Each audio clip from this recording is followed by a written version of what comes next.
नमस्कार, पीयू क्रिएशनमध्ये तुमचं मनापासून स्वागत आहे। यंदा 2026 मध्ये जन्माष्टमी कधी आहे, जन्म किती वाजता साजरा करायचा, नैवेद्य काय दाखवायचं, गोपाल कालायचं महत्त्व काय आहे, या तर सविस्तर माहिती आपण व्हिडिओमध्ये बघणार आहोत। शेवटपर्यंत व्हिडिओ नक्की बघा।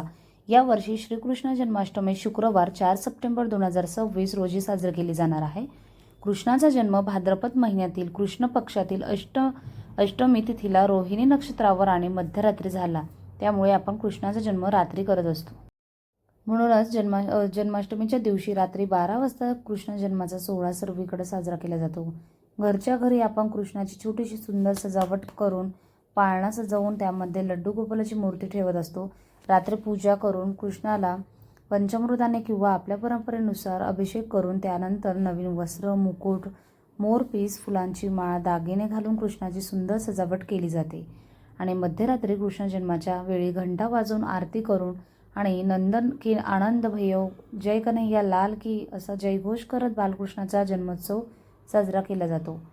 तर कृष्णाला नैवेद्य का दाखवतात, तर भगवान श्रीकृष्ण दूध, दही, लोणी, तूप आणि विविध गोड पदार्थ अतिशय प्रिय असल्याने श्रीकृष्ण कथेमध्ये सांगितले आहे की म्हणून जन्माष्टमीला घरच्या घरी लोणी, साखर, दही, दूध, पोहे, फळे, पेढे, लाडू किंवा आपल्या परंपरेनुसार गोड पदार्थाचा नैवेद्य दाखवला जातो।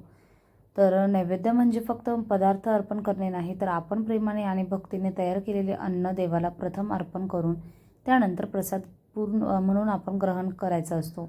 तर कृष्ण जन्माष्टमी का साजरी करतो? श्रीकृष्णांनी भगवद्गीतेतून कर्म, धर्म आणि सत्याचा मार्ग सांगितला आहे। त्यांचा जन्म म्हणजे अधर्मावर धर्माचा आणि अंधकारावर प्रकाशाचा विजय अशी धार्मिक भावना आहे।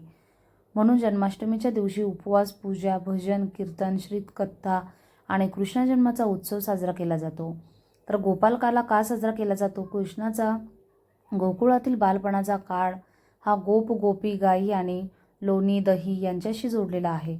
दही, दूध, लोणी, पोहे, फळे आणि विविध पदार्थ एकत्र करून बनवला जाणारा गोपालकाला हा कृष्णाच्या गोकुळातील आनंदी आणि साध्या जीवनातील आठवणी करून देतो।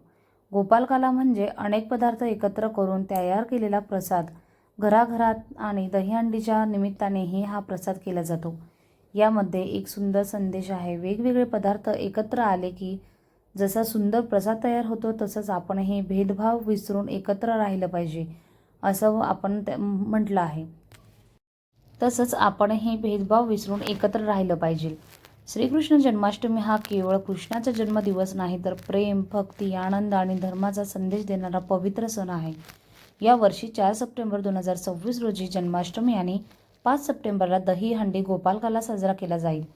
आणि तुमच्याही घरी लाडू गोपाळाची सुंदर सजावट करा, मध्यरात्री कृष्ण जन्म साजरा करा आणि प्रेमाने नैवेद्य दाखवा। जय श्रीकृष्ण, राधे राधे। व्हिडिओ आवडला असेल तर लाईक करा, चॅनलला सबस्क्राईब करा, व्हिडिओ आपल्या कृष्ण भक्त परिवारांसोबत नक्की शेअर करा आणि चॅनलला नवीन असाल तर सबस्क्राईब नक्की करा। भेटूया नेक्स्ट व्हिडिओमध्ये, तोपर्यंत सर्वांना धन्यवाद।